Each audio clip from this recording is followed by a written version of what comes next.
Well, the sunshine is continuing for a little bit longer, so enjoy today as the next couple of days the rain's going to be pushing on in. Now it is hot and it is humid today, so this could feel an isolated shower or storm, but I think the majority of us should remain nice and dry. Now off to our west and southwest, you can see Ida is gradually working its way a little bit closer into our area, increasing the cloud cover a little bit from the west as well. So we'll start to see a few extra clouds begin to move on in, and then the rain arrives as we get into tomorrow afternoon and Wednesday. So looking at Tropical Storm Ida, still hanging on to that tropical storm status with sustained winds of 40 miles per hour. All of this moisture continuing through Mississippi and Alabama. At this point, it is pretty heavy and still moving fairly slow, 9 miles per hour, pushing towards the north. Now, it will ultimately make this north and northeastward turn towards the Tennessee Valley and then a little bit closer to our area Tuesday into Wednesday. Now, although the bulk of the system is still remaining further to our west and north, it does not mean that we aren't going to start to get into some of that moisture and that wraparound moisture, especially on the eastern side of the storm system. We can typically get a little bit more rain and even some wind out of this. So timing things out with our future radar here as Ida continues to move through Mississippi, Alabama, and towards Tennessee. Notice Tuesday afternoon, we're already starting to get in on some of this moisture, and it will become more widespread and even heavy as we get into Tuesday night and throughout the day on Wednesday.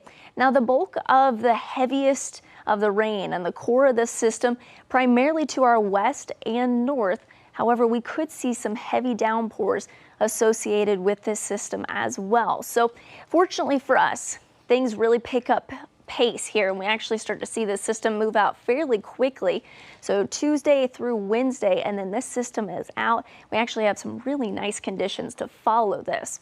So looking at our main impacts, Tuesday to Wednesday, strong winds certainly going to be a concern. There's that isolated spin up tornado possible and even some severe weather possible. It is on the low side, but I think for us, the main thing that we're going to be focusing on is the flooding concern. So we've already seen lots of flooding all along the southeastern coast of Louisiana, even getting into those coastal areas of Mississippi, Alabama, and Florida. But notice that moisture continues to lift to the north and northeast over the next 2 to 3 days here.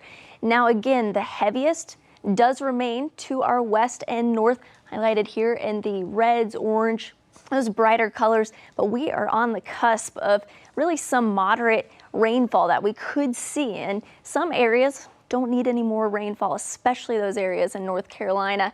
So looking at what we can expect, I think the majority of us are looking at anywhere from 1/2 inch to maybe 1 inch or 2. Localized amounts highlighted here in the purples, orange, and red could see 3 or more inches of rainfall within this 24 to 36 hour period. So certainly going to be a concern for some localized flooding and some flash flooding possible. But for the rest of today, should remain nice and dry for the majority of us. A few extra clouds begin to push on in later in the day, 92 degrees, and then things cool down as Ida brings in this widespread rain Tuesday afternoon into Wednesday. Remain weather aware during that period, but good news is things clear out. Lots of sunshine to follow Thursday through the weekend, and our temperatures actually fall a few degrees below average with low humidity building in as well.